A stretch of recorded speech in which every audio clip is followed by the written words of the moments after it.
दोस्तों आप सभी को तो पता है कि यहाँ पे जमीन मालिक बनने के लिए काफी ज्यादा यहाँ पे जगह जगह पे विवाद होता है। और बताया जा रहा है कि माता पिता के जमीन पर क्या बेटा बेटी का हक हो सकता है या नहीं हो सकता है। इस पे सरकार का एक बहुत ही बड़ा नोटिफिकेशन आया हुआ है, जो कि इस वीडियो के माध्यम से आज आपको नोटिफिकेशन दिखाने वाले हैं, जिसमें बताया जा रहा है कि माता पिता के जमीन पे कैसे मिलेगा किसी भी बेटा या बेटी हो उसका अधिकार है। यहाँ पे नोटिफिकेशन सबसे पहले आपको दिखाने की कोशिश करेंगे तो यहाँ पे बताया जा रहा है माता के नाम की संपत्ति पर नया कानून बेटे का नहीं होगा हक, जाने पूरी जानकारी। मतलब कि यहाँ पे नया कानून बताया जा रहा है कि अगर आपके मम्मी पापा के नाम पे कोई भी जमीन जायदाद है तो उसमें से बेटा का हक नहीं होगा। किस तरीके से नहीं होगा या कैसे मिलेगा, सारा कुछ आपको इस नोटिफिकेशन में देखने को मिलेगा। क्योंकि नोटिफिकेशन आ चुका है जिसमें बताया जा रहा है कि कोई भी संपत्ति है तो क्या वो उसका पुत्र का होगा या नहीं होगा, किस तरीके से होगा, क्या करना होगा, सारा कुछ आपको डिटेल में बताने वाले हैं।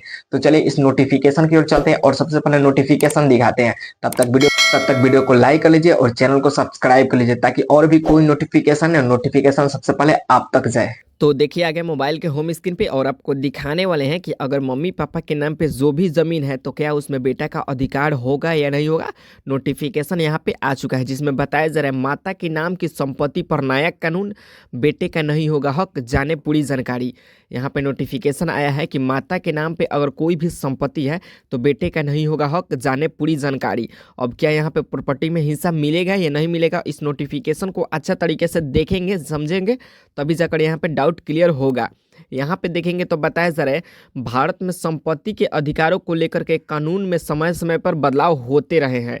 ठीक है, यहाँ पे बताया जा रहा है कि भारत में संपत्ति को लेकर के यहाँ पे हर एक दिन कानून में समय समय पर बदलाव होते रहते हैं। हाल ही में माता की संपत्ति पर एक नया कानून सामने आया है जिसमें कई लोगों का ध्यान अपनी ओर खींचा है। मतलब कि माता के नाम पे जो कानून बना हुआ है तो वो कई लोगों का ध्यान क्या हुआ है कि भटका हुआ है, एक तरफ खींचा गया है। ठीक है, इस कानून बताया जा रहा है इस नए कानून के अनुसार बेटे का अपनी मां की संपत्ति पर स्वतः अधिकार नहीं होगा।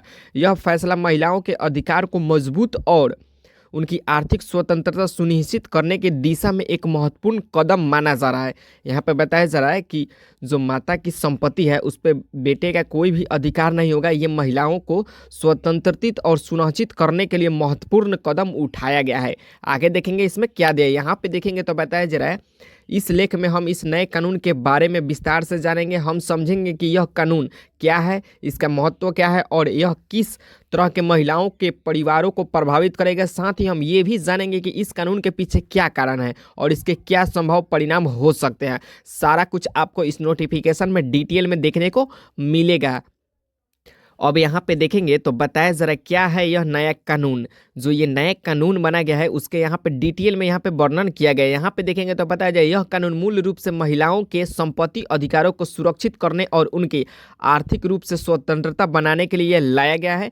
इस कानून के तहत एक माँ की स्वयं अर्जित संपत्ति और उनके बेटे का अपने आप कोई अधिकार नहीं होगा। यहाँ पे बताया जा रहा है कि एक माँ जिनका संपत्ति है स्वयं उसके बेटे का अधिकार उस पर नहीं होगा। यह कानून महिलाओं को अपनी संपत्ति के बारे में स्वतंत्रता निर्णय लेने का अधिकार देता है। मतलब कि ये जो कानून लगाया जा रहा है महिलाओं को स्वतंत्रता निर्णय लेने का अधिकार देता है। मतलब कि यहाँ पे वो महिलाएं जो माता हैं वो स्वतंत्र रहेगी कि वो अपना ज़मीन आपके पुत्र नाम करेगी या नहीं करेगी, उस पर कोई भी दबाव नहीं डाला जाएगा। ठीक है, और यहाँ पे आगे देखेंगे तो यहाँ पे देखेंगे तो बताया जा रहा है विवरण और जानकारी। ठीक है, यहाँ पे देखेंगे तो बताया जा रहा है कानून का नाम माता के नाम की संपत्ति या नया कानून। ठीक है, और यहाँ पर बताया जा रहा है कि ये लागू कब से हुआ, 1 जनवरी 2025 से। और बताया जा रहा है मुख्य उद्देश्य महिलाओं के संपत्ति अधिकारों का रक्षा करना।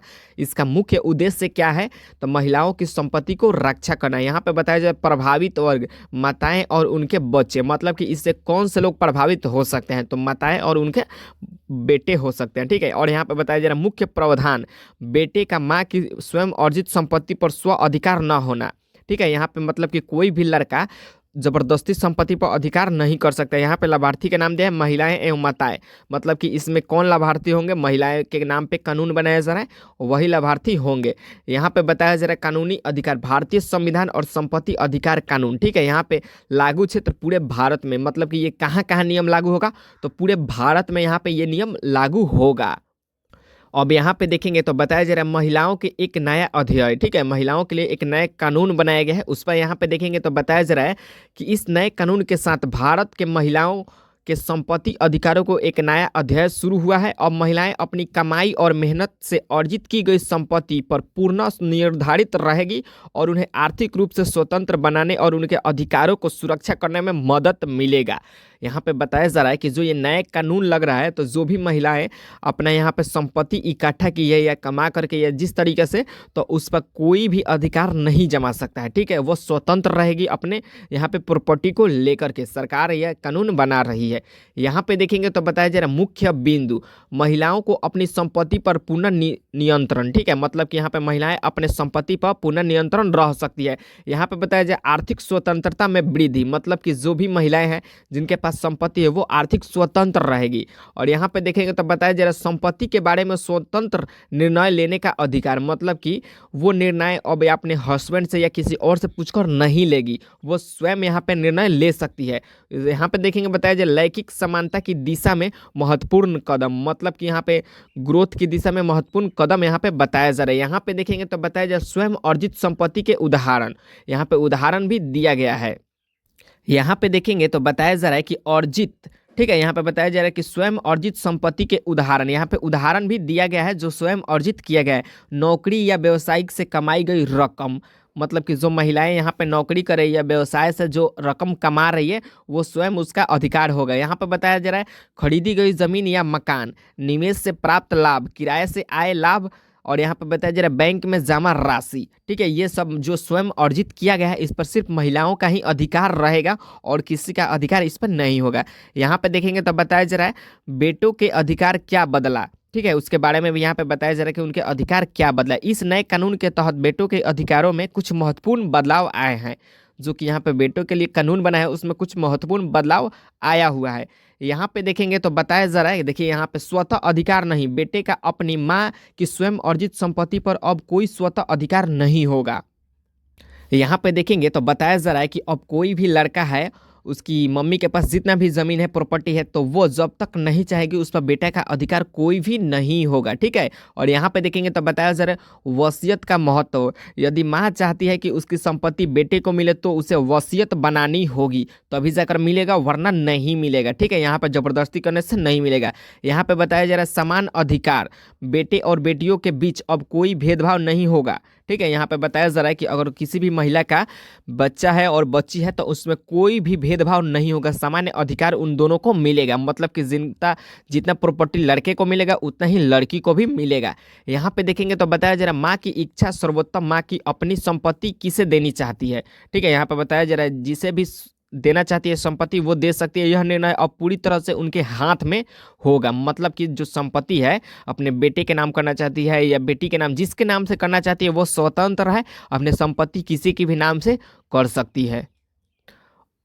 अब यहाँ पे आगे देखेंगे क्या दिया है। यहाँ पे देखेंगे तो बताया जा रहा है कि बेटियों के लिए क्या है नया, मतलब कि जो कानून बन रहा है उसके लिए नया क्या है इसमें बेटियों के लिए। यहाँ पे बताया जा रहा है इस नए कानून के साथ बेटियों के उत्तराधिकारी अधिकारों में भी महत्वपूर्ण बदलाव आए हैं। यहाँ पे देखेंगे तो बताया जा रहा है कि महत्वपूर्ण जो बदलाव आए हैं वो भी बताया जा रहा है। यहाँ पे समान अधिकार, मतलब कि बेटियों को अब बेटे के समान अधिकार मिलेगा। ठीक है, और यहाँ पे देखेंगे बताया जा रहा है विवाह का प्रभाव नहीं, शादी के बाद भी बेटी का अपनी माँ की संपत्ति पर अधिकार बनेगा। मतलब कि जिस भी लड़की का, यहाँ पे देखेंगे तो बताया जा रहा है विवाह का प्रभाव नहीं। ठीक है, यहाँ पे बताया जा रहा है शादी के बाद भी बेटी का अपनी माँ की संपत्ति पर पूरा अधिकार बनेगा। मतलब कि शादी हो जाने के बाद भी जब वो अपने मायके आ रही है तो उसका संपत्ति पर पूरा अधिकार बनेगा। यहाँ पे देखेंगे तो बताया जा आर्थिक सुरक्षा, यह कानून बेटियों को आर्थिक रूप से सुरक्षित करने में मदद करेगी। ठीक है, यहाँ पे देखेंगे तो बताया जा रहा है सामाजिक बदलाव, यह समाज में लैंगिक समानता लाने में मदद करेगी। ठीक है, यहाँ पे समाज में लैंगिक समानता लाने में क्या करेगी कि मदद करेगी। अब यहाँ पे देखेंगे तो बताया जा रहा है, अब यहाँ पे देखेंगे तो बताया जा रहा है वसीयत का महत्व क्यों है ज़रूरी। मतलब कि जो वसीयत बनाना है उसका महत्व क्यों है ज़रूरी, उसके बारे में यहाँ पे बताया जा रहा है कि इस नए कानून के साथ वसीयत का महत्व और भी बढ़ गया है। वसीयत एक कानूनी दस्तावेज है जिसमें कोई व्यक्ति अपनी मृत्यु के बाद अपनी संपत्ति के बंटवारे में निर्देश देता है। ठीक है, यहाँ पे बताया जा रहा है कि वसीयत रहेगा तभी जाकर आपको यहाँ पे संपत्ति मिलेगा। यहाँ पे बताया जा रहा है वसीयत के फायदे, जो फायदे हैं वो भी बताए गए। यहाँ पे संपत्ति का स्पष्ट बंटवारा, मतलब मतलब कि वसीयत है तो आपका यहाँ पे संपत्ति का पूर्ण रूप से बंटवारा किया जाएगा। ठीक है, यहाँ पे बताया जा रहा है विवादों से बचत, मतलब कि झगड़ा लड़ाई नहीं होगा। इच्छा अनुसार संपत्ति का वितरण। ठीक है, यहाँ पे बताया जा रहा है कानूनी डिजिट यहाँ पे देखेंगे तो बताया जा रहा है कानूनी जटिलताओं से बचाव, मतलब कि यहाँ पे परिवार में शांति बनाए रखना है। ठीक है, यही बताया जा रहा है। यहाँ पे देखेंगे तो यहाँ पे ये भी लिखा गया है परिवार में शांति बनाए रखना। ठीक है, तो इससे काफ़ी ज़्यादा वसीयत से लोगों को यहाँ पे फायदा भी होगा, यहाँ पे झगड़ा भी नहीं होगा। ठीक है, यहाँ पे देखेंगे तो बताया जा रहा है कानूनी प्रभाव क्या होंगे। ठीक है, यहाँ पे जो ये कानून बनेंगे उससे प्रभाव क्या पड़ेंगे उसके बारे में भी यहाँ पे बताया गया। यहाँ पे बताया जा रहा है इस नए कानून से कई कानून प्रभावित हो सकते हैं। ठीक है, यहाँ पे देखेंगे तो बताया जा रहा है कि नए कानून से कई कानून प्रभावित हो सकते हैं। यहाँ पे देखेंगे तो बताया जा रहा है संपत्ति विवादों में कमी, स्पष्ट नियमों के कारण संपत्ति विवाद कम हो सकते हैं। ठीक है, यहाँ पे बताया जा रहा है कि संपत्ति में जो विवाद होता है, घर घर में झगड़ा लड़ाई होता है, उसमें कमी आएगी। ठीक है, यहाँ पे देखेंगे तो बताया जा रहा है न्यायालयों में नए मामले, शुरुआत में इस कानून की सख्त को लेकर के न्यायालय में काफ़ी ज़्यादा यहाँ पे आ सकती है। ठीक है, यहाँ पे बताया जा रहा है कि वकीलों की भूमिका वसीयत बनाने और संपत्ति के मामले में वकीलों की भूमिका महत्वपूर्ण होगी। ठीक है, यहाँ पे देखिए वसीयत बनाने में वकीलों की भूमिका होगी जो महत्वपूर्ण होगी। यहाँ पे देखेंगे तो पता चल रहा है नए प्रेसिडेंट न्यायालयों के फैसले नए कानून प्रेसिडेंट स्थापित कर सकेंगे। ठीक है, यहाँ पे न्यायालय के जो फैसला होंगे नए प्रेसिडेंट कर सकते हैं। अब आगे देखते हैं कि इसमें क्या दिया हुआ है। यहाँ पे देखेंगे तो बताया जा रहा है सामाजिक प्रभाव, समाज पर क्या असर होगा, मतलब कि ये जो नया कानून बनाया गया है इससे समाज पर क्या असर होगा उसके बारे में भी यहाँ पे बता दिया गया है। बताया जा रहा है यह नया कानून समाज पर गहरा प्रभाव डाल सकता है। ठीक है, जो ये नया कानून बन रहा है वो समाज पर गहरा प्रभाव क्या करेगा कि डाल सकता है।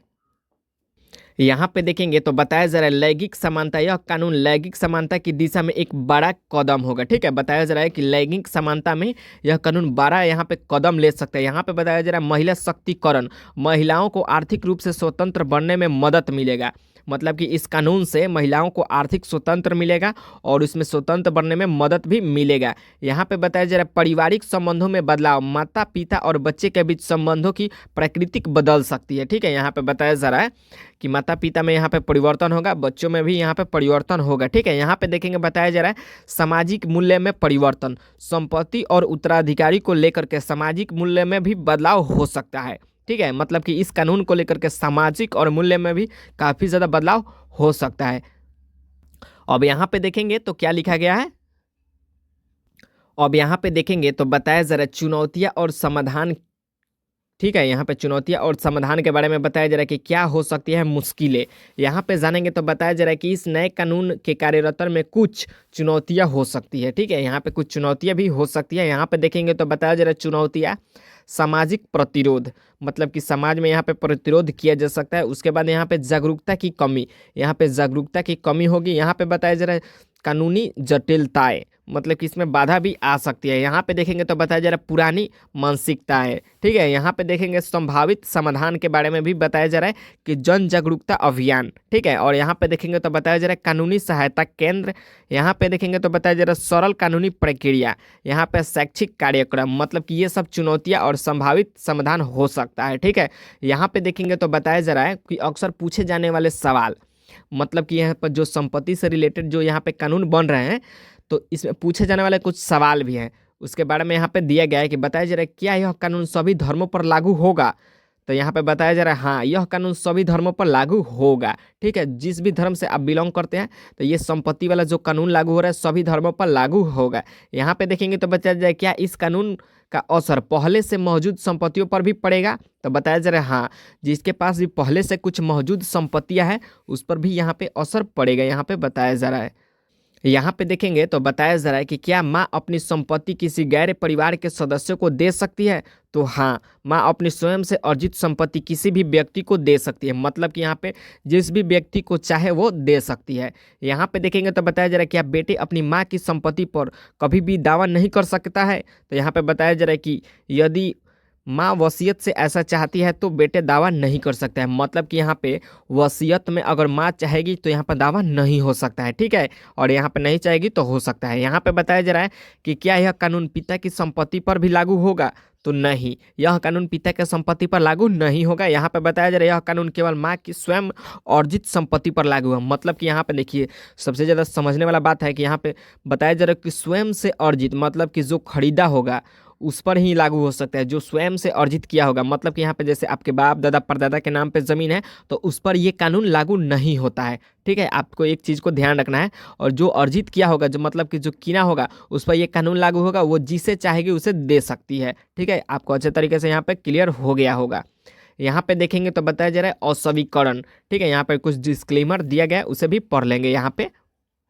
यहाँ पे बताया जा रहा है कि देखेंगे, बताया जा रहा है कि यह लेख केवल सूचनात्मक उद्देश्य से लिया गया है।